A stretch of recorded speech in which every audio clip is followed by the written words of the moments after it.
Hello guys, welcome to our YouTube channel. तो guys, last class में हमने क्या किया था, हमने ट्रायल बैलेंस का बेसिक देखा था। हमने कुछ इंफॉर्मेशन ली थी ट्रायल बैलेंस के ऊपर। हमने ट्रायल बैलेंस समझा था और आज हम क्या करने वाले हैं, उसी के बेस पे एमसीक्यूज करने वाले हैं, जैसा कि मैंने आपको बताया था। उससे पहले अगर आपने हमारे चैनल को सब्सक्राइब नहीं किया तो सब्सक्राइब कर लो, वीडियो को लाइक कर दो और शेयर करना मत भूलना, ताकि और भी लोगों तक ये वीडियोस पहुंचती रहे। राइट, इससे क्या होता है, टीचर को भी मोटिवेशन मिलती है। अगर कमेंट्स आ रहे हैं तो ठीक है, तो कोई भी प्रॉब्लम आ रही है तो कमेंट्स भी कर सकते हो। ठीक है, चलिए तो स्टार्ट करते हैं अपने एमसीक्यूज के साथ with first MCQ. First MCQ is the type of account with a normal credit balance is. कौन सा ऐसा अकाउंट है इनमें से जो कि नॉर्मली क्रेडिट बैलेंस शो करता है? तो ऑप्शन है हमारे पास एसेट अकाउंट, तो एसेट अकाउंट हमेशा डेबिट शो करता है। एक्सपेंस अकाउंट हमारा डेबिट शो करता है। ड्राइंग्स हमारा डेबिट शो करता है। तो जब मैंने आपको ट्रायल बैलेंस बताया था, उसमें मैंने आपको बताया था कि रेवेन्यू अकाउंट जो होता है, रेवेन्यू अकाउंट जो है वो आपका क्रेडिट बैलेंस शो करता है। तो आपका आंसर क्या आएगा? Revenue account. राइट, चलिए मूव करते हैं नेक्स्ट क्वेश्चन की तरफ। जल्दी जल्दी से क्वेश्चन करेंगे बिकॉज ज़्यादा टाइम वेस्ट नहीं होना चाहिए आपका। थोड़े से ही टाइम में आपको मैक्सिमम क्वेश्चन मैं प्रोवाइड कर रहा हूँ। अराउंड 20 क्वेश्चन है हमारे पास आज। ठीक है, तो वीडियो को लास्ट तक देखते रहो, आपको बहुत ज़्यादा हेल्पफुल रहने वाली वीडियो, क्योंकि इसी के बेस पे हो सकता है कोई ना कोई अकाउंट असिस्टेंट के एग्जाम में हो सकता है इनमें से ही कोई एमसीक्यूज आ जाए, क्योंकि ये सारे इंपॉर्टेंट एमसीक्यूज हैं और बेसिक समझने वाले हैं ये। ठीक है, बेसिक से समझ आएंगे आपको। अगला है which of the following account would usually show A debit balance. इनमें से कौन सा अकाउंट जो है वो डेबिट बैलेंस शो करेगा? तो पहला है अकाउंट पेएबल। अकाउंट पेएबल हमारी लायबिलिटी है। ऑनर्स इक्विटी हमारी लायबिलिटी है। बैंक लोन हमारी लायबिलिटी है। तो ऑप्शन नंबर बी जो है कैश, कैश हमारा एसेट है, दैट मीन्स हमारा क्या शो करेगा? डेबिट बैलेंस शो करेगा। तो कैश अकाउंट हमारा डेबिट बैलेंस शो करेगा। राइट, चलिए नेक्स्ट क्वेश्चन देखते हैं। Next question is which account has usually debit balance. इनमें से डेबिट बैलेंस किसका है? तो ऑनर्स इक्विटी हमारी लायबिलिटी है। परचेजेस जो हम करते हैं वो क्या होती है? हमारी स्टॉक होती है, और स्टॉक हमारा एसेट होता है। तो एसेट क्या होगा? हमारा डेबिट बैलेंस शो होगा। अब एसेट हमेशा हमारा, परचेजेस हमेशा हमारी डेबिट बैलेंस शो करती हैं। तो बाकी के ऑप्शंस भी देख लेते हैं एक बार। बाकी ऑप्शन है purchase return and discount received. तो परचेज रिटर्न जो है वो हमें नेगेटिव बैलेंस शो करता है, क्रेडिट बैलेंस शो करता है, और डिस्काउंट रिसीव कर रहे हैं तो वो भी क्रेडिट बैलेंस शो करता है। तो हमारा ऑप्शन क्या आएगा? Purchase account. तो पहले 3 क्वेश्चंस के आंसर आपके सामने ये गिवन है। राइट, चलिए आई होप आपको समझ में आए हो पहले 3 questions.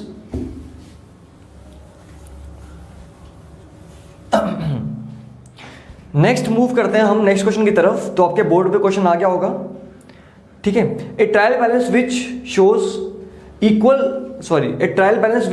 Equal totals of both the debit and credit column. अगर कोई ट्रायल बैलेंस जो है वो डेबिट और क्रेडिट कॉलम के टोटल इक्वल शो कर रहा है। हमने कहा था कि ट्रायल बैलेंस जो है हमारी अर्थमेटिक एक्यूरेसी को जांचने के काम आता है, कि हमने अर्थमेटिक एक्यूरेसी जो है हमारे बिजनेस की वो सही है, हमारे अकाउंट्स की सही है या गलत है। ठीक है, तो अगर हमारे डेबिट और क्रेडिट बैलेंस सही आ रहे हैं तो उसका क्या मतलब है? तो debit and credit column same, that means shows that there must be more than one error. तो एरर होने के चांसेस हैं? नहीं। Shows that the book keeping account is full of error. क्या बुक कीपिंग जो है वो फ्री ऑफ एरर है? नहीं। ऐसा भी नहीं है कि अगर ट्रायल बैलेंस के टोटल इक्वल आ रहा है तो हमारा कोई भी बैलेंस नहीं है, क्योंकि ये सिर्फ अर्थमेटिक एक्यूरेसी जो है वो शो करने में हेल्प करता है। राइट, चलिए नेक्स्ट ऑप्शन देखते हैं। Next option is shows that arithmetic is correct but errors may be present in the book keeping system. तो हाँ, ट्रायल बैलेंस हमेशा याद रखना सिर्फ अर्थमेटिक एक्यूरेसी बताता है कि आपके कैलकुलेशन में कोई एरर नहीं है, आपने डेबिट और क्रेडिट सही किया है, लेकिन इसका मतलब ये नहीं है कि हमारे अकाउंट जो है वो फ्री ऑफ एरर है। दैट मीन्स आपका क्वेश्चन नंबर 4 का आंसर क्या है? क्वेश्चन नंबर 4 का ऑप्शन है शोज दैट, इसका ऑप्शन नंबर सी कर लो आप। ठीक है, ऑप्शन नंबर सी यहाँ पे है क्या? Shows that arithmetic accuracy is correct but errors may be present in the book keeping system. Right, चलिए आई होप इतना समझ में आ गया आपको। तो ट्रायल बैलेंस इक्वल आने का मतलब ये नहीं है कि आपके अकाउंट्स बिल्कुल करेक्ट बने हैं। इसका मतलब यह है कि आपकी अर्थमेटिक एक्यूरेसी जो है वो बिल्कुल मेंटेन्ड है, अर्थमेटिकली आपके अकाउंट्स करेक्ट हैं। Which of the following account normally shows credit balance. इनमें से कौन सा अकाउंट जो है वो क्रेडिट बैलेंस शो करता है? तो वेजेस आउटस्टैंडिंग, वेजेस आउटस्टैंडिंग जो है वो हमारी लाइबिलिटी है, वेजेस आउटस्टैंडिंग जो हमारी लाइबिलिटी है, इसलिए वो हमारा क्या करेगी, क्रेडिट बैलेंस शो करेगी। तो फिफ्थ का ऑप्शन आप डायरेक्टली लिख दो, wages outstanding, because this is a liability, because this is a liability. ठीक है, आगे जितने भी हैं वो सारे क्या हैं, हमारे एसेट्स हैं, और रिटर्न इनवर्ड्स जो है, इनवर्ड्स आ रहा है, दैट मीन्स हम अपने आप को डेबिट करेंगे। आगे है what does why does a business prepare trial balance. तो ट्रायल बैलेंस क्यों बनाया जाता है, ट्रायल बैलेंस बनाया जाता है to calculate the profit and loss, नहीं इससे हम प्रॉफिट एंड लॉस को कैलकुलेट नहीं कर सकते। To check the cash and bank balance, नहीं हम इससे कैश एंड बैंक बैलेंस भी चेक नहीं कर सकते, बिकॉज वो हमारे कैश बुक से चेक होता है। आगे है to check the arithmetic accuracy, तो राइट हमारा सिक्स्थ क्वेश्चन का आंसर क्या है, to check the arithmetic accuracy, हम इससे अर्थमेटिक एक्यूरेसी चेक करते हैं। ठीक है, लास्ट ऑप्शन था आपका फाइनेंशियल रिपोर्ट शो करता है, जी नहीं, तो आपका ऑप्शन नंबर सी ही राइट आंसर रहेगा। ठीक है, चलिए मूव ऑन करते हैं नेक्स्ट क्वेश्चन की तरफ। तो क्वेश्चंस आपके बोर्ड पे हैं। क्वेश्चन नंबर 7 देखिए, question number 7 is it true that trial balance total should agree, क्या ट्रायल बैलेंस का टोटल जो है हमेशा एग्री करना चाहिए। तो हाँ जी, ट्रायल बैलेंस का टोटल एग्री करेगा तभी हमारी अर्थमेटिक एक्यूरेसी सही आएगी, अगर वो एग्री नहीं करेगा दैट मीन्स हमारे अकाउंट्स में कुछ ना कुछ, हमारी कैलकुलेशन में कुछ ना कुछ गलती है। तो फर्स्ट का ऑप्शन आएगा यस, ऑलवेज, हमेशा, ऑलवेज, हमेशा ये टोटल एग्री करने चाहिए। राइट, चलिए चलते हैं नेक्स्ट क्वेश्चन की तरफ without wasting time. The arithmetic accuracy of the book of account is verified through, arithmetic accuracy हम कैसे वेरीफाई करते हैं, तो अभी तक हमने यही जाना हुआ है कि अर्थमेटिक एक्यूरेसी वेरीफाई करने के लिए हम किसका यूज करते हैं, हम ट्रायल बैलेंस का यूज करते हैं। तो 8th क्वेश्चन का आंसर क्या आएगा, trial balance. Out of the given options, given options आपकी स्क्रीन पे आपको दिख रहे हैं क्वेश्चंस की फॉर्म में। ठीक है, ऑप्शंस थे जर्नल, ट्रायल बैलेंस, लेजर या नन ऑफ द अबव, तो ऑप्शन क्या आएगा आपका ट्रायल बैलेंस। चलिए आगे है आपके पास, Ahmed gives a cash discount to customer, Ahmed ने कैश डिस्काउंट दिया, दैट मीन्स वो डेबिट होना चाहिए था। कैश डिस्काउंट क्या होना चाहिए था, डेबिट होना चाहिए था। ठीक है, द डिस्काउंट इज क्रेडिटेड, लेकिन उसने क्या कर दिया, डिस्काउंट को क्रेडिट कर दिया। उसने कर क्या दिया, उसने डेबिट ना करते हुए क्रेडिट कर दिया। अब पूछा है the effect of recording the discount in what way profit will, profit के ऊपर इसका क्या इंपैक्ट पड़ेगा। तो देखो, जो चीज हमने डेबिट करनी थी उसको हमने क्रेडिट कर दी, इसका मतलब क्या होगा कि प्रॉफिट जो है वो बढ़ गया होगा। और प्रॉफिट कितना बढ़ा होगा, देखो 40, हमने यहाँ पे इसको 40 से क्या कर दिया, डेबिट कर दिया। ठीक है, हमने क्रेडिट कर दिया, डेबिट करना था क्रेडिट कर दिया। हमने 40 क्या करना था, बढ़ाना था। हमने 40 रुपये अपने नुकसान में डालना था, लेकिन हमने वो अपने प्रॉफिट में डाल लिए। इससे क्या होगा, इससे डबल इफेक्ट पड़ेगा। इससे 40 जो हमने उधर डाले वो भी हमारा गलत हुआ, और जो हमने क्रेडिट में डाला, देखो ये 40 रुपये जो हमने यहाँ पे डाले ये नेगेटिव होने थे, ये माइनस होने थे, लेकिन मैंने क्या कर दिए, यहाँ पे प्लस कर दिए। तो ओवरऑल इंपैक्ट क्या बढ़ रहा है, 40 और 40। ठीक है, 40 रुपये क्या हो रहा है, प्रॉफिट जो है 40 से क्या हो जाएगा, ओवर रेट हो जाएगा। ठीक है, प्रॉफिट जो है वो 40 रुपये से क्या हो जाएगा, ओवर रेट हो, सॉरी 80 रुपये से क्या हो जाएगा, ओवर रेट हो जाएगा। तो 40 rupees over rated, not 40 but 80। ठीक है, प्रॉफिट जो है आपका 80 रुपीज से क्या हो जाएगा, ओवर रेट हो जाएगा। आप खुद समझो इस बात को, आपने पैसे कम करने थे, आपने किसी से पैसे लेने थे।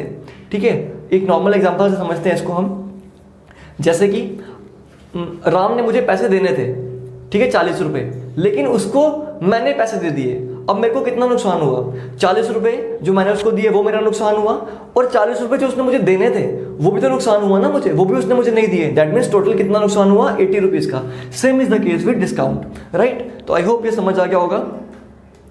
ठीक है, तो question number 8, 9, 7th, 8th, 9th भी आपको समझ में आ गई होगी। मूव करते हैं अपने नेक्स्ट क्वेश्चन की तरफ।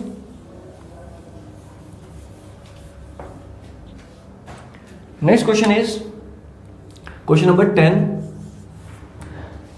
Trial balance is a, trial balance कौन सा अकाउंट है, रियल अकाउंट है, नॉमिनल अकाउंट है या पर्सनल अकाउंट है। तो इनमें से कोई भी अकाउंट नहीं है, ट्रायल बैलेंस इनमें से कोई भी अकाउंट नहीं है। This is none, this is a special form of account. ये क्या है, एक स्पेशल अकाउंट है, और एक्चुअल में ये अकाउंट भी नहीं है, ये एक स्टेटमेंट होती है। ट्रायल बैलेंस क्या होती है, स्टेटमेंट होती है, और स्पेशल स्टेटमेंट होती है। ठीक है, चलिए क्वेश्चन नंबर 11 की तरफ मूव ऑन करते हैं। Question number 11 shows the equality of debit and credit is tested periodically by preparing a। हम डेबिट और क्रेडिट की इक्वालिटी को कैसे टेस्ट करते हैं, तो इतना तो आपको पता है, आपकी ट्रायल बैलेंस से चेक करते हैं। ठीक है, देखो यही क्वेश्चन आपको एग्जाम में आएंगे। ठीक है, हो सकता है इन्हीं जो क्वेश्चन गिवन है इनमें से कोई आपको एग्जाम में आ जाए ट्रायल बैलेंस के ऊपर। ठीक है, तो अब कितने ही एक टॉपिक में से कितने ही एमसीक्यू निकलेंगे, तो घुमा फिरा के आपसे बार बार वही चीज पूछ रहा है ये। ठीक है, तो आपको समझ में आना चाहिए कि किस किस तरह से आपको क्वेश्चंस जो है पूछे जा सकते हैं, इसलिए मैंने हर तरह का क्वेश्चन जो है एमसीक्यूज में डाला हुआ है। राइट, चलिए, तो equality of debit and credit, debit और क्रेडिट कैसे चेक करते हैं, तो आपको पता है इनकम स्टेटमेंट से नहीं होता, जर्नल से नहीं होता, ट्रायल बैलेंस से होता है। हम ट्रायल बैलेंस से क्या करते हैं, डेबिट और क्रेडिट की एक्यूरेसी को चेक करते हैं। ठीक है, डेबिट और क्रेडिट को इक्वल करते हैं।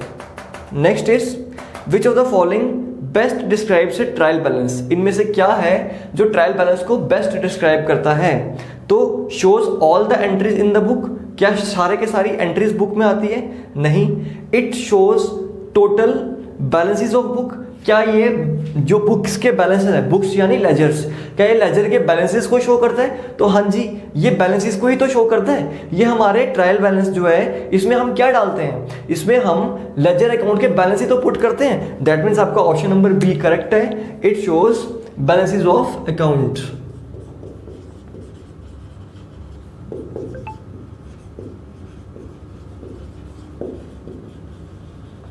It shows balances of accounts. तो ये थे आपके question number 10th, 11th and 12th। I hope आपको इनमें भी कोई डाउट नहीं आया होगा।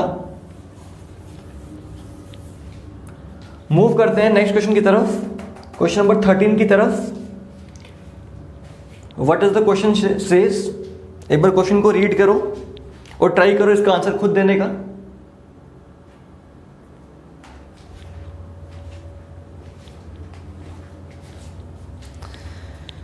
चलिए, preparation of trial balance helps to deduction of error of principle, error of commission, error of compensating errors या क्लरिकल एरर्स। तो इसका ऑप्शन क्या आएगा, ये हमारे क्लरिकल एरर्स को शो करता है। ठीक है, ये क्लरिकल,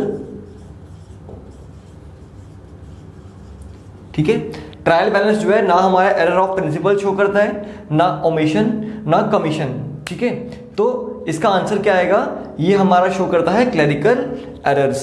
राइट, चलिए, for which of the following account is normal debit balance, तो डेबिट बैलेंस कौन सा अकाउंट शो करता है, देखो प्रीपेड रेंट।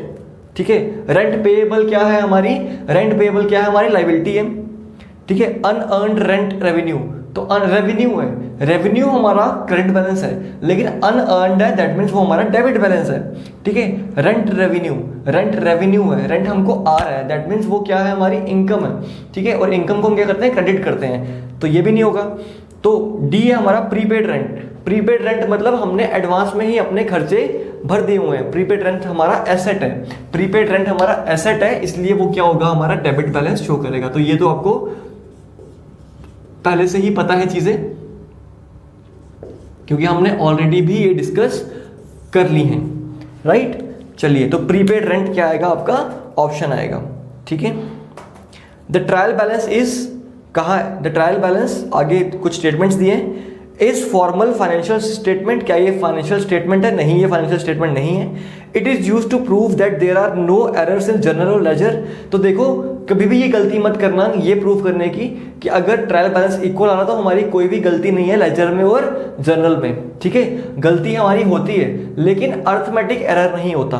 ठीक है, तो अर्थमेटिक एरर नहीं होता, आगे क्या है, तो ये ऑप्शन भी गलत हो गया कि प्रूव नहीं करता कि हमारे जर्नल और लेजर में कोई गलती नहीं है।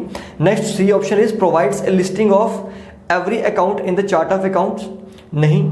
ठीक है, provides a listing of balance of each in active use, तो इसमें हमको क्या करता है, लिस्टिंग देता है, ये हमको बैलेंस शो करता है हर एक अकाउंट का। तो ऑप्शन नंबर डी क्या आएगा, ऑप्शन नंबर डी आएगा आपका, it provides the balance, it provides the listing of balance of each account in active use, तो जितने भी अकाउंट्स जो है वो एक्टिव हैं उसका हमको ये बैलेंस शो करेगा। राइट, चलिए, ट्रायल बैलेंस में इसका हमको समरी मिलेगी इसके बैलेंस की। चलिए, types of trial balance are, तो याद रखो ट्रायल बैलेंस के कितने टाइप्स होते हैं। क्वेश्चन नंबर 16 है ये, question number 16 is types of trial balance are, तो there are 3 types of trial balance. इसको याद रखना, ठीक है, ठीक है, इसको याद रखना आपको कि ट्रायल बैलेंस के कितने टाइप्स हैं, 3 टाइप्स हैं। ये मैंने आपको बताया था लेक्चर में, ठीक है। मेथड्स कितने हैं, 2 मेथड। ट्रायल बैलेंस प्रिपेयर करने के मेथड्स कितने हैं, 2 मेथड है, ठीक है। चलिए, वो सब मैंने आपको प्रीवियस वीडियो में बताया था। अगर आपने प्रीवियस वीडियो नहीं देखी है तो आप वो देखना, आपको वहां से सारे के सारे डाउट्स क्लियर हो जाएंगे, ठीक है। Which one of the following could not be classified as revenue, इनमें से क्या चीज़ है जो रेवेन्यू नहीं है। गुड्स सोल्ड फॉर कैश, ये हमारा रेवेन्यू है। सेल्स ऑन क्रेडिट, ये हमारा रेवेन्यू है। Fee from sale of services, तो सेल ऑफ सर्विसेज कर रहे हैं, ये भी हमारा रेवेन्यू है। Income from sale of fixed asset, तो आपको पता है जब भी हम किसी फिक्स्ड एसेट को सेल करते हैं वो हमारा रेवेन्यू नहीं होता, ठीक है। तो आपका ऑप्शन क्या आएगा, आपका ऑप्शन नंबर डी आएगा, income from sale of fixed asset, ठीक है। चलिए, क्वेश्चन नंबर 17 भी हो गया। आगे है हमारे पास which most important reason for producing trial balance prior to preparing the financial account, तो क्या है सबसे इंपॉर्टेंट रीजन ट्रायल बैलेंस का। तो देखो ऑप्शन नंबर सी है आपका, it shows the ledger accounts contain debit and credit balance of equal value. तो इससे हमको ये पता लगता है कि लेजर में डेबिट और क्रेडिट जो है बिल्कुल इक्वल है। अगर डेबिट और क्रेडिट इक्वल आएंगे तभी हम आगे फाइनल अकाउंट्स जो है मेंटेन करने का सोचेंगे ना। तो सबसे इंपॉर्टेंट रीजन क्या है ट्रायल बैलेंस बनाने का फाइनल अकाउंट से पहले, मैंने आपको बताया था सबसे पहले जर्नल बनती है, फिर आपकी लेजर बनती है, फिर आपका ट्रायल बैलेंस बनता है, फिर आपके फाइनल अकाउंट्स बनते हैं। तो फाइनल अकाउंट्स से पहले ट्रायल बैलेंस बनाना जरूरी क्यों है, क्योंकि ये हमको बताता है कि ऑप्शन नंबर सी, ये हमको बताता है कि डेबिट और क्रेडिट जो है ट्रायल बैलेंस में बिल्कुल सही हैं, बिल्कुल इक्वल वैल्यू के हैं। चलिए, सस्पेंस अकाउंट के बारे में मैंने आपको बताया था। क्वेश्चन नंबर 19 पे आते हैं, क्वेश्चन नंबर 19 पे आते हैं। Let's move to question number 19। Question number 19 says suspense account in trial balance is entered in. Suspense account कहां पे आता है, तो सस्पेंस अकाउंट कहां पे आता है, बैलेंस शीट में। आपको ये मैंने लास्ट क्लास में बताया था, ठीक है। मैंने आपको सस्पेंस अकाउंट समझाया था कि सस्पेंस अकाउंट होता क्या है। अब मैं आपको बार बार हर लेक्चर में वो समझाऊंगा नहीं, वो समझने के लिए आपको हमारी प्रीवियस वीडियो देखनी पड़ेगी, ठीक है। आप लेक्चर नंबर देख रहे हो कि लेक्चर नंबर क्या चल रहे हैं हमारे, उसी के अकॉर्डिंग आप पिछला वाला लेक्चर देख लो, उसमें मैंने आपको ट्रायल बैलेंस के बारे में सब कुछ बताया है, ठीक है। आगे है हमारे पास question number 20। Question number 20 is wages paid to workers for installation new machinery. हम वेजेस पे कर रहे हैं वर्कर्स को न्यू मशीन इंस्टॉल करने के। तो देखो, जब भी हम मशीन को इंस्टॉल कर रहे हैं ना, तो मशीन को इंस्टॉलेशन का जो खर्चा होता है वो मशीन की कॉस्ट में ही ऐड होता है। मशीन की, जैसे कि आपने 10,000 की मशीन लगाई, ठीक है, आपने 10,000 की मशीन लगाई, लेकिन उसको लाने में आपको 1,000 रुपये का खर्चा लगा, ठीक है, उसको लाने में भी 1,000 रुपये खर्चा पड़ रहा है। तो आप क्या करोगे, अब 10,000 में 1,000 ऐड करोगे तो आपकी मशीन की वैल्यू कितनी आएगी, 11,000 रुपये। तो आप डेबिट करते हो उस खर्चे को कहाँ पे, मशीन में ही। तो वेजेस अकाउंट में नहीं आएगा, तो ये किस में आएगा, मशीनरी अकाउंट। ये याद रखना है आपको, ये कहाँ पे आएगा, मशीनरी अकाउंट में, राइट। तो ये थे आपके टॉप 20 MCQs किसके बेस पे, ट्रायल बैलेंस के बेस पे। मैं आगे भी और वीडियोस आपके लिए लाता रहूँगा ऐसे। बाद में मैं बात वही रिपीट करूँ कि चैनल को सब्सक्राइब नहीं किया आपने, चैनल को सब्सक्राइब कर लो, वीडियो शेयर करो अगर अच्छी लगी है तो। कोई डाउट्स हैं आपको तो आप कमेंट बॉक्स में पूछ सकते हो कि क्या डाउट्स हैं आपको, हम डेफिनेटली आपके कमेंट्स का आंसर करेंगे। तो आज की क्लास में इतना ही गाइस, आगे और वीडियोज़ आपको मिलती रहेंगी। Thank you.